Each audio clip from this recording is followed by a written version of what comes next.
Good morning बच्चों, SBD school की online क्लासों में आप सभी का स्वागत है।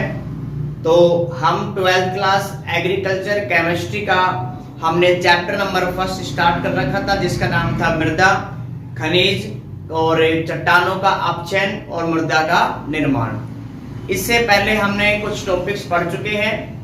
आज हम एक नया टॉपिक स्टार्ट करने जा रहे हैं, जिसका नाम है चट्टानों का अपक्षय। क्या नाम है? चट्टानों का अपक्षय। तो चट्टानों की अगर हम बात करें अपक्षय, तो अपक्षय का मतलब होता है टूटना या किसी भी पदार्थों का टूटकर क्या करना, छोटे छोटे भागों का निर्माण करना या छोटे छोटे कणों का क्या करना, निर्माण करना। तो यानी कि जैसे नाम से ही हमें मालूम चल रहा है कि इस पूरे के पूरे टॉपिक में हम क्या पढ़ेंगे कि चट्टानें किस प्रकार टूटती हैं, यानी कि किन किन कारकों की वजह से टूटती हैं और टूटने पर किन किन पदार्थों का निर्माण होता है। तो इस पूरे के पूरे लेक्चर में हमें क्या पढ़ना है? चट्टानों के टूटने के बारे में पढ़ना है, या जिसको कहेंगे चट्टानों का अपक्षय कहेंगे। क्लियर है यहां तक सभी को? अब हम बात करते हैं इसमें कि चट्टानों का अपक्षय। तो चट्टानों का अपक्षय कैसे होता है? तो चट्टानों का अपक्षय किसी भी कारक के द्वारा हो सकता है, चाहे कोई भौतिक कारक हो या कोई रासायनिक कारक हो या इसी के साथ साथ कोई जीव हो, ठीक है, यानी कि जीवों के द्वारा अपक्षय हो। तो जब चट्टानें अपक्षयित होती हैं, चट्टानें जब टूटती हैं, तो उनसे जो पदार्थ बनता है, उस पदार्थ से आगे जाकर क्या बनता है? मिट्टी का निर्माण होता है। यानी कि चट्टानों के अपक्षयन से जिस भी पदार्थ का निर्माण होगा, वो पदार्थ आगे जाके किसका निर्माण करेगा? मृदा का निर्माण करेगा। और इसीलिए जो चट्टानें हैं वो अपक्षयित होकर जिस पदार्थ को निर्माण करती हैं, उस पदार्थ को हम क्या कह सकते हैं? मृदा के पैतृक पदार्थ। पैतृक का मतलब जैसे भाई जिससे मिलकर बना है। अगर हमारे पैतृक की बात करें तो हमारे क्या माता पिता है। पैतृक का मतलब जिनसे क्या हमारा निर्माण हुआ है या किसी का भी क्या हुआ, निर्माण हुआ है, ठीक है। तो इसी तरह जो मृदा है वो निर्माण होता है। मृदा का निर्माण किससे होता है? इन पदार्थों से होता है। इसीलिए इन पदार्थों को क्या कहते हैं? मृदा के पैतृक भी कहते हैं। तो हम ये कह सकते हैं कि जब चट्टानों का अपक्षयन होता है, तो अपक्षयन से जिन पदार्थों का निर्माण होता है, उन पदार्थों से किसका निर्माण होगा? मृदा का। इसीलिए इन पदार्थों को क्या कहते हैं? मृदा के पैतृक। तो हम कह सकते हैं कि चट्टानों के अपक्षयन से मृदा के पैतृकों का क्या होता है? निर्माण होता है। क्लियर है यहां तक? अब हम नेक्स्ट बात करते हैं कि आखिरकार जो मृदा का अपक्षयन होता है, चट्टानों का जो अपक्षयन होता है, वो किन किन कारकों पर डिपेंड करता है।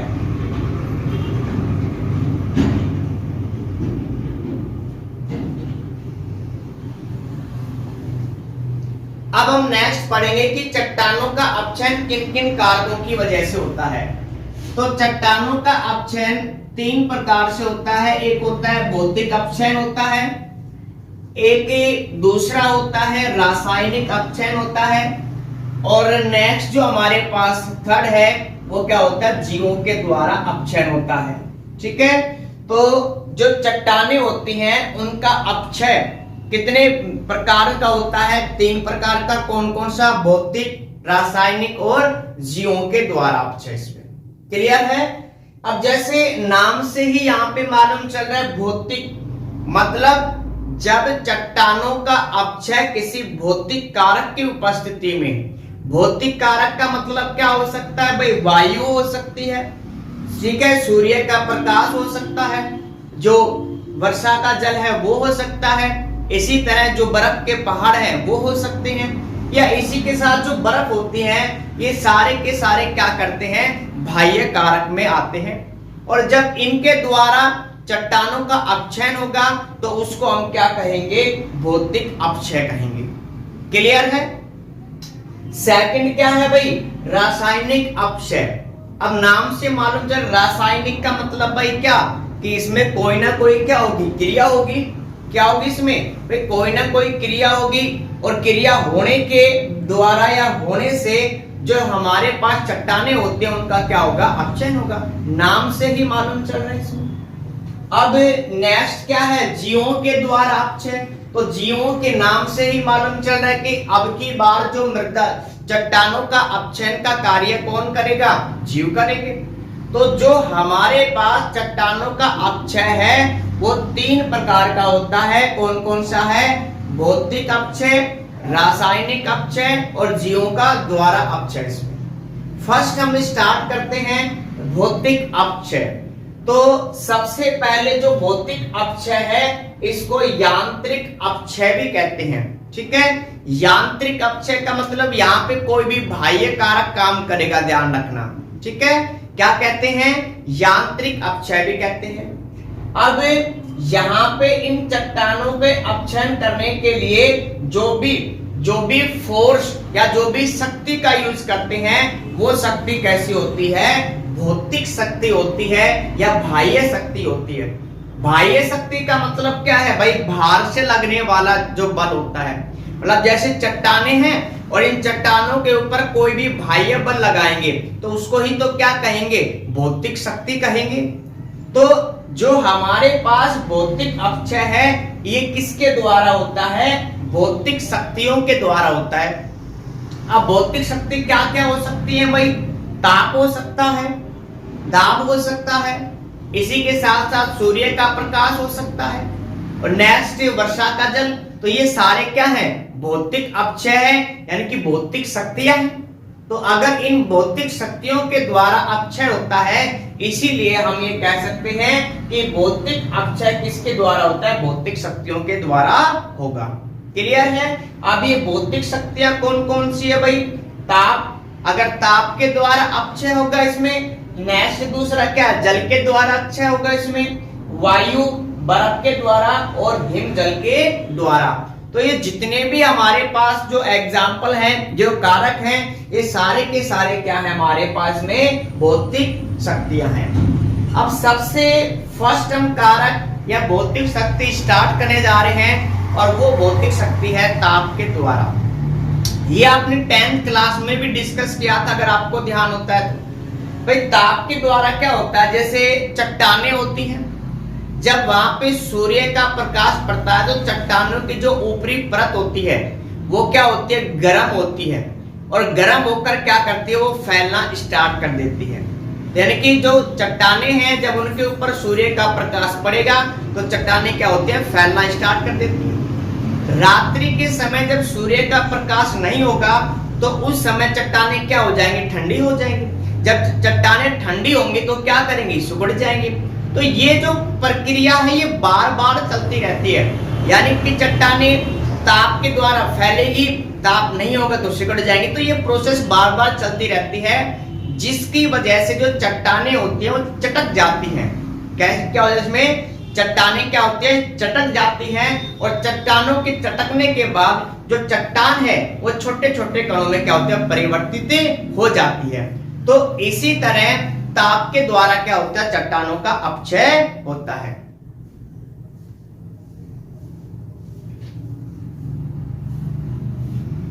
क्लियर है भाई।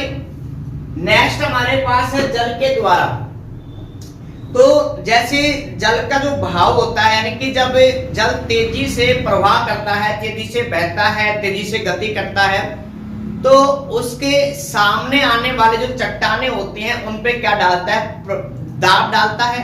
ठीक है, जब दाब डाले तो चट्टाने होते हैं वो क्या करते हैं, टूटना स्टार्ट कर देती हैं। और इसी के साथ साथ जो चट्टानों के छोटे कण वगैरह होते हैं वो भी जल के साथ बहकर क्या होते हैं, दूर चले जाते हैं। जब जल के जो चट्टानों के जो कण हैं वो जल के साथ बहकर दूर जा रहे हैं, तो इसका मतलब तो यही है भाई कि चट्टानों का क्या हो रहा है, क्षति हो रही है, चट्टानों का क्या हो रहा है, अपक्षय हो रहा है। भाई अगर जल चट्टानों के जो छोटे छोटे कण हैं वो जल के साथ बहकर जा रहे हैं तो चट्टानों में क्या हो रही है, क्षति हो रही है, क्षति हो रही है, और इसे ही हम क्या कहेंगे, चट्टानों का अपक्षय कहेंगे। तो जब जल बहता है यानी कि तेज गति से प्रवाहित होता है तो जल के द्वारा चट्टानों के ऊपर दाब लगाया जाता है, यानी कि चट्टानों को काट दिया जाता है और छोटे छोटे कणों को साथ बहा ले जाता है और इस प्रकार क्या होता है, जल के द्वारा अपक्षय होता है। क्लियर है। नेक्स्ट हम बात करते हैं वायु के द्वारा। तो वायु जब तेज गति से बहती है तो सबसे पहले जो वायु है ना, वायु उसमें धूल मिट्टी के कण पाए जाते हैं। ठीक है। जब वायु तेज गति से प्रवाहित होती है तो उस समय जो वायु के अंदर जितने भी धूल मिट्टी के कण होते हैं वो रेगमाल की तरह काम करते हैं। जब वो चट्टानों से टकराते हैं तो चट्टानों को क्या करते हैं, घिस देते हैं या छोटे कणों में क्या होते हैं, परिवर्तित कर देते हैं। तो इस तरह जो चट्टानें हैं वो क्या हो रही है, छोटे छोटे कणों में टूट जाती हैं और इसी के साथ साथ जो छोटे कण बने हैं उनको अपने साथ वायु क्या करती है, बहा ले जाती है, उड़ा ले जाती है। मतलब वायु के द्वारा चट्टानें क्या करती हैं, अपक्षय होती है, छोटे छोटे कणों में परिवर्तित होती है और इसी के साथ जो छोटे छोटे कण बने हैं वो वायु के माध्यम के द्वारा एक स्थान से दूसरे स्थान पर चले जाते हैं। जब मृदा जो चट्टान के कण जो एक स्थान से दूसरे स्थान की तरफ जाते हैं तो वहां पे क्या होगा भाई, चट्टानों का नुकसान होगा और चट्टानों का नुकसान तो क्षति होगी और इसे ही क्या कहेंगे, मृदा का अपक्षय कहेंगे। तो अभी तक हमने पढ़ा है फर्स्ट कारक ताप के द्वारा, जल के द्वारा और वायु के द्वारा। यहां तक क्लियर है सभी को भाई? ठीक है, आगे चलते हैं भाई। तो हमने 3 कारक पढ़ लिए हैं जिनके द्वारा क्या होता है, चट्टानों का अपक्षय होता है। नेक्स्ट है बर्फ के द्वारा। तो बर्फ के द्वारा कैसे होता है, जैसे हमारे पास कोई भी चट्टान थी और इस चट्टान में तापमान के द्वारा या जल के द्वारा यहाँ पे क्या उत्पन्न हो गई, एक दरार उत्पन्न हो गई। ठीक है। अब जब बरसात वगैरह होती है तो उस समय जो वर्षा का जल है वो कहां पे पहुंच जाता है, इन दरारों में चला जाता है। ठीक है।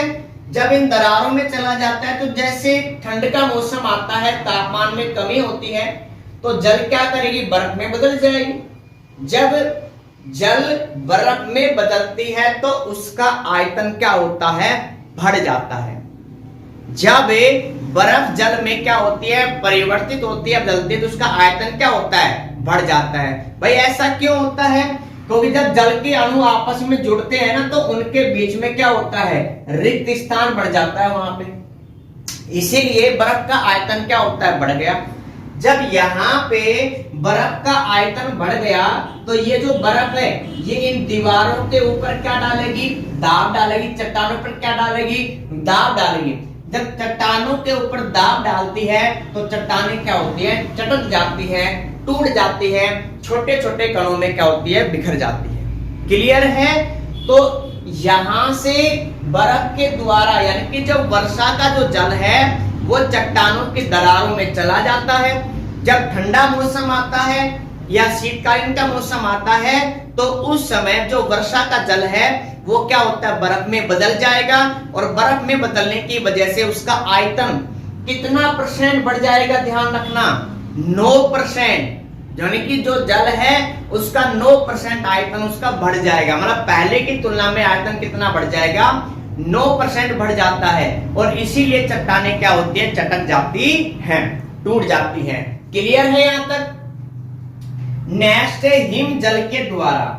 अब हिम जल की अगर बात करें तो यहाँ पे जो बर्फ की चट्टानें होती हैं तो ये आपने मूवी वगैरह में देखा होगा कि जो चट्टानें हैं बर्फ की हैं उनके ऊपर जो चादर बिछी होती है बर्फ की, वो क्या करती है, गुरुत्वाकर्षण बल के कारण नीचे की तरफ खिसकना स्टार्ट कर देती है। ठीक है। नीचे की तरफ क्या होता है, खिसकना स्टार्ट कर देती है। तो उस समय जो बर्फ तेजी से गति कर रही है उसके आगे आने वाले जो चट्टानें हैं उनको क्या करती है, वो क्षति कर देती है, टुकड़ों में तोड़ देती है, कणों में परिवर्तित कर देती है। तो बर्फ क्या कर रही है, बर्फ जो बहती हुई जो बर्फ है जो गति कर रही है उसके सामने आने वाले चट्टानों को क्या करती है, वो नष्ट कर देती है और इसीलिए हम कहते हैं कि हिम जल के द्वारा उसका क्या होगा, अपक्षय होगा। क्लियर है। तो फर्स्ट हम भौतिक कारक या भौतिक अपक्षय डिस्कस कर चुके हैं। भौतिक अपक्षय को क्या कहते हैं भाई? क्या कहते हैं भाई? भौतिक अपक्षय को यांत्रिक अपक्षय कहते हैं। और इनमें जो भी बल कार्य करता है वो कैसा होता है? शक्तियां कैसी होती हैं? भौतिक शक्तियां होती हैं जो भार से कार्य करती हैं।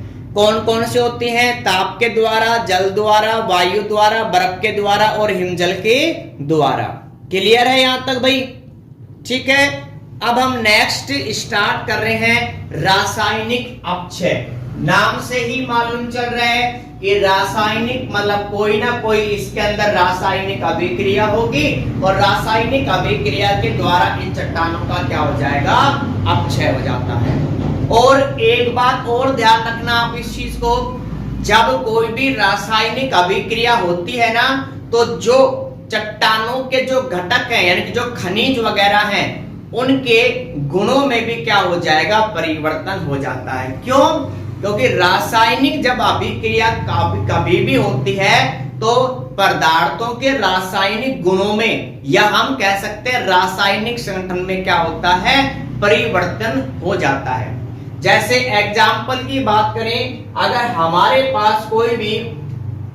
हमारे पास यहाँ पे कैल्शियम सल्फेट है, ठीक है, कैल्शियम सल्फेट और 2H2O यानी कि जिप्सम है। अगर हम क्या करेंगे, इसकी अभिक्रिया किसी और मतलब किसी से भी अभिक्रिया कराते हैं तो ये टूट जाएगा और इससे जो भी नया पदार्थ बनेगा उसके गुण कैसे होंगे? अलग होंगे। क्लियर है? तो रासायनिक अपक्षय का मतलब है कि रासायनिक अभिक्रियाओं के द्वारा चट्टानों का अपक्षय क्या कहलाता है? रासायनिक अपक्षय कहलाता है। और रासायनिक अपक्षय की अगर हम बात करें तो चट्टानों के जो घटक यानी कि जो खनिज होते हैं, यही तो पढ़ा था ना कि चट्टानों में खनिज पाए जाते हैं। तो चट्टानों के घटक का मतलब क्या? जो खनिज होते हैं उनके गुणों में क्या हो जाएगा? परिवर्तन हो जाएगा। अब सेकंड स्टार्ट करने भाई रासायनिक अपक्षय। तो इसमें दे रखा कि खनिज पदार्थों के रासायनिक संगठन में क्या हो जाएगा? परिवर्तित हो जाएगा। यानी कि जो कैल्शियम कार्बोनेट है अगर उसका अपक्षय किया जाएगा रासायनिक क्रिया के द्वारा तो कैल्शियम कार्बोनेट नहीं बचेगा, वो क्या हो जाएगा? चेंज हो जाएगा अन्य किसी पदार्थ में। क्लियर है? तो इसमें से अब कौन कौन से टाइप्स हैं? तो फर्स्ट है जल अपघटन। पहला कौन सा है भाई? जल अपघटन। इसमें तो अगर यहां तक समझ में आया है तो वीडियो को जल्दी से लाइक करो, शेयर करो और चैनल को सब्सक्राइब करो। मैं देख रहा हूं कि यहाँ पे जितने व्यूज आते हैं वहां इतने लाइक नहीं होते हैं, तो वीडियो जरूर लाइक किया करोगे। अब हम नेक्स्ट फर्स्ट टॉपिक स्टार्ट कर रहे हैं। इसमें जल अपघटन। देखो इसमें क्या होता है कि जो जल का फॉर्मूला क्या होता है भाई? H2O होता है, H2O। तो H2O को कैसे लिख सकते हैं हम? इसमें HOH लिख सकते हैं। जब इसको अगर विभाजित करेंगे, तोड़ेंगे, तो यहाँ पे बढ़ेगा H प्लस आयन और क्या बढ़ेगा? OH माइनस आयन बनेगा। तो इस पूरी अभिक्रिया में क्या होता है कि पहले जल टूटता है। देखो अपघटन का मतलब क्या होता है? टूटना। जल अपघटन मतलब जल का टूटना। तो यहां पे क्या होगा कि सबसे पहले जल अपघटित होगा। ठीक है? जब जल अपघटित होगा तो दो प्रकार के आयंस बनेंगे। कौन कौन से? धनायंस यानी कि हाइड्रोजन आयन बनेगा और क्या बनेगा? हाइड्रोक्साइड आयन बनेगा। जब जल अपघटित होता है तो ये क्या करता है? किसी भी खनिज से क्रिया करता है। तो खनिज हमारे पास क्या है? ऑर्थोक्लेज है। और ऑर्थोक्लेज का नाम फॉर्मूला क्या है भाई? KAlSi3O8। के का नाम पोटेशियम, Al का नाम एल्यूमिनियम, Si का नाम सिलिकॉन और O का नाम क्या है? ऑक्सीजन। तो यहाँ पे ये जितने भी परमाणु है इस पूरे का नाम क्या होता है? ऑर्थोक्लेट होता है, क्लेज। क्लियर है? इसकी अभिक्रिया जल से करवाएंगे तो जल टूट जाएगा। किस किस में टूटेगा भाई? K प्लस में और OH माइनस में टूटेगा। अब K जो प्लस है, हाइड्रोजन जो आयन है, ये क्या करता है? पोटेशियम को वहां से रिप्लेस कर देता है, उसको परिवर्तित या रूपांतरित विस्थापित कर देता है। तो एक नया यौगिक बढ़ेगा जिसमें पोटेशियम की जगह क्या मिलेगा? सिर्फ इसमें हाइड्रोजन मिलेगा। अब जल में से हाइड्रोजन तो चला गया, बच क्या गया, OH बच गया। ये OH किसके साथ संयोग करेगा, पोटेशियम के साथ संयोग करेगा और क्या बनाएगा, पोटेशियम हाइड्रोक्साइड। तो जब ऑर्थोक्लेव्स की अभिक्रिया जल से कराओगे तो आपको अम्लीय सिलिकेट मृदा मिलेगी और प्लस में क्या मिलेगा, पोटेशियम हाइड्रोक्साइड मिलेगा। क्लियर है यहां तक भाई, क्लियर है जल्दी से भाई।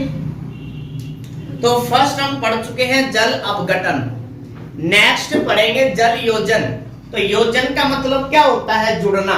अपघटन का मतलब क्या होता है, टूटना। जल योजन, तो यहां पे जल क्या करेगा, जुड़ेगा। नाम से ही मालूम चल रहा है जल योजन मतलब जल का जुड़ना। तो इस सेकंड टाइप्स में यहां पे जितनी भी रिएक्शंस होगी वहां पे जल क्या करेगा, जुड़ेगा।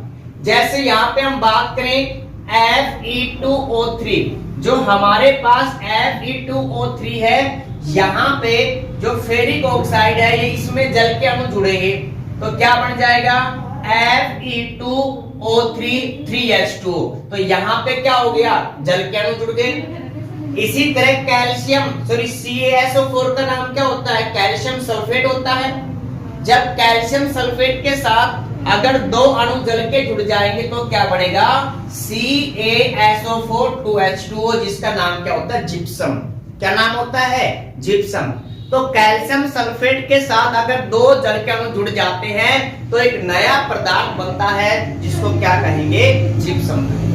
क्लियर है। तो ये हमारे पास सेकंड टाइप था भाई। थर्ड टाइप की बात कर रहे हैं विलयन। तो विलयन तो आपको मालूम होगा कि जब दो पदार्थों को आपस में मिलाते हैं तो मिलाने के बाद जो समांगी मिश्रण बनता है उसको क्या कहते हैं, विलयन कहते हैं। विलयन में दो घटक होते हैं, कौन कौन से भाई, एक तो विलेय और एक क्या होता है, विलायक।